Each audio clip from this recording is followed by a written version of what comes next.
çfarë kanë thonë shtratin e vdekjes disa njerëz. Do ta nisim me pejgamberin alayhi salatu wasalam. Tregon nëna e besimtarve Aisha radhiyallahu ta'ala anha, thot isha prezent kur dha pejgamberi sa sem shpirt. Fjalët e fundit, jo porosit, amanetet, është temë tjetër. Fjalët e fundit, para se me thonë shpirt, ka thonë Allahumma ma'a alladhina an'amta alayhim min an-nabiyyina was-siddiqina wash-shuhada'i was-salihin. O Allah o Zot, mbashko me pejgamberët, me njerëzit e devotshëm, me njerëzit e sinqert, me dëshmorët. Hasuna ulaika rafiqa. Pa dyshim sa i është vendi më i mirë dhe takimi më i mirë. Pastaj tha, Allahumma ghfirli warhamni wa alhiqni bir rafiq al-a'la. O Allah, më fal mua, o Allah, më mëshiro mua, o Allah, ma mundëso që t'jem me mikun tim të lartë, pra t'jem me ty.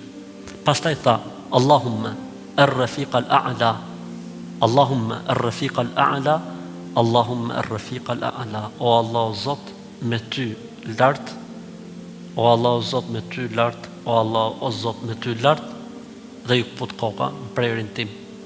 Pra, u liru trupi ti, sallallahu alaihi wasallam. Për gjërave interesante që janë transmetuar në momentet e vdekjes. Vdekja e Osmanit radhiyallahu ta'ala anhu. Kur i kanë shku njerëzit Osmanit radhiyallahu ta'ala anhu që të bëheshin me Osmanin kundër asaj që po ndodhte, çfarë tha Osmani radhiyallahu ta'ala anhu? Tha jo. Ta pyetën dhe pse? Tha Osmani radhiyallahu ta'ala anhu, e kam parë pejgamberin sa se më ndër, me të ishte Ebu Bekri, me të ishte Omeri, dhe më thanë, isbir, gadan tuftiru indana. Më tha, thot pejgamberi sallallahu alaihi wasallam, duro, se nesër do ta çelësh iftarin tek ne. Të ka ndruar jetë, radhiyallahu ta'ala anhu, duke lexuar Kur'an. Mbi Kur'an ja kanë prerë kokë. Ata që kanë prerë kokën kanë qenë kavaritët asaj kohe, dhe të ngjashëm me ata sot janë ato që quhen tekfirsa. Është e njëjta racë, po thjesht ta janë më të zbutur, më të butë pak, po është e njëjta racë tekfirsat. Në atë kohë kanë qenë kavaritët. Aliu radhiyallahu ta'ala anhu thot, ai që ka qenë prezent kur ka ndruar jetë, radhiyallahu ta'ala anhu, thot, la amanetet.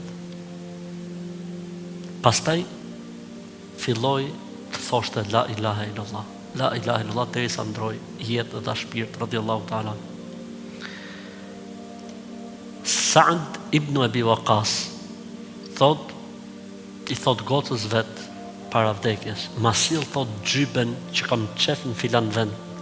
Kishim qef ati një gjybe, një, si me thonë, si pelerin. Thot, po pse o bab, kemi qefin, kemi... Thot, jo, se thot, me atë kam prezantu në Bedër. Me atë kam prezantu në Bedër. Thot,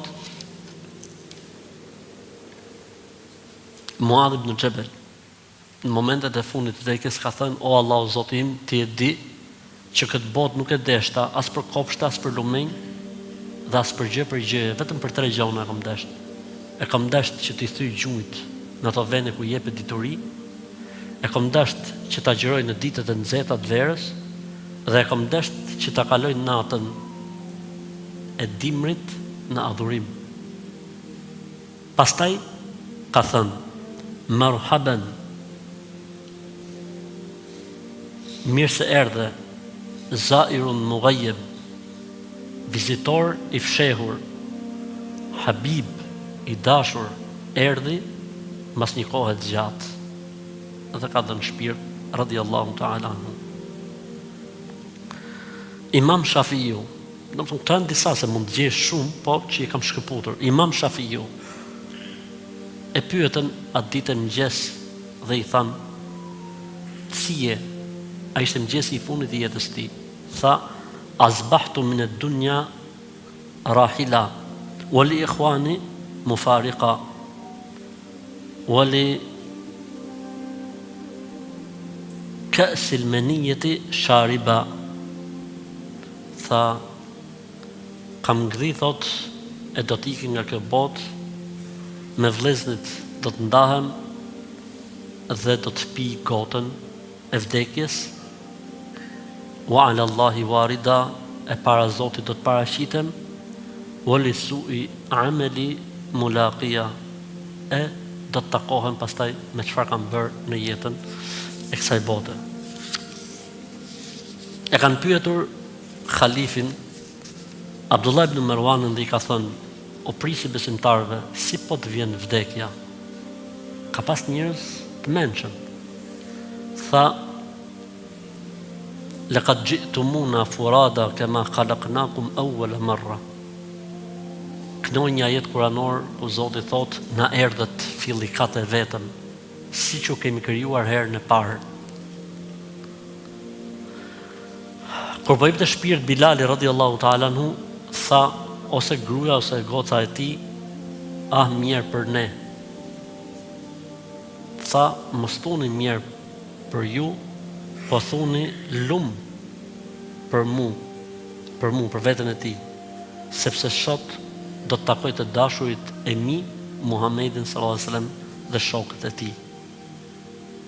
E pyetën Harun Rashidin. Harun Rashidi ka qenë khalif I njohur. Ai që I thotë reve, kur vishin ret, dhe shiu thotë, shkoni ku të doni, se do të mvi haraxhi juaj, do të mvi taksa juaj, do të mvi, bini ku të doni. Aq pushtet më ka pas. Thot, e pyeti dikush në shtratën e vdekjes, I tha, o prisi besimtarve, o khalif, I tha, si po të duket vdekja? Tha, ma agna anni maliya halaka anni sultaniya. S'mbën dobi asgjë, të gjitha humbën. S'po mbën dobi asgjë, të gjitha humbën. Dhe prej momenteve shumë interesante që kam regjistruar është Ibn al-Jauzi rahimahullah duke dhënë shpirt në shtratin e vdekjes. Tregon nxënësi I tij, thot, prezantova, thot, ose isha domethënë ato momentet e fundit të jetës tij, thot, edhe e pyeta profesorin tani. Edhe ky tani që flet dhe I thot, në dorën time janë penduar më shumë se 200.000 njerëz. Ibn al-Jauzi ka pas një këshillim të habitshëm. 200.000 njerëz, thot, janë penduar për shkak të fjalëve të mia. Thot, kanë pranuar Islamin prej meje 200 njerëz. Thot, kam shkruar më shumë, thot, se 10.000 libra.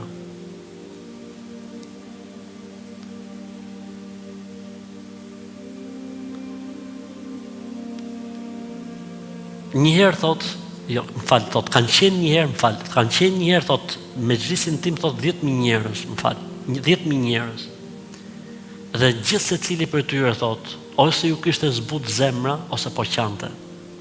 Në ato momente, të rekondzon se të shtratën e vdekjes. I fola me veten time dhe thash, po sikur këto të shpëtojnë, po sikur këta të shpëtojnë, e dënohem unë. Pra unë po bohem sebeb, për kaq shumë njerëz të pendohen, të kthehen në rrugë Zotit, I thash vetes time, si do të vej halli me ty, nëse këta shpëtojnë, edhe ti dënohesh. Pastaj, thot, prap ju përgjigja vetes time dhe thash, o Allah, o Zoti im, subhanallah, nëse kam merituar dënimin tënd, të paktën këta mos ta dinë. O Allah, o Zoti im, nëse ke gjykuar në dënimin tim, të paktën këta mos ta dinë. Që mos thuhet në botën tjetër, si dënoi Zoti atë që ju fliste njerëzve për Zotin. La ilaha illallah. Çfarë madhërimi për Zotin, çfarë Madhërimi për Allahun xhallal xhelalu është e paimagjinueshme. O Allah o Zot, nëse këta shpëtojnë, e më dënon mu, të paktën mos ta dim, se pastaj do të thonë, si e dënoi Zoti atë që fliste për Zotin. Lutja Allahun e madh Zotin e gjithësisë, që të na mëshirojë gjithë pa përjashtim, e të na trajtojë Zoti me mëshirën e Tij, e mos na trajtojë Allahu xhallal xhelalu me drejtsinë e Tij, apo mos na trajtojë Zoti me veprat tona. Zoti na falë të na mëshiroft. Subhanakallahumma wa bihamdik, nashhadu an la ilaha illa anta, astaghfiruka.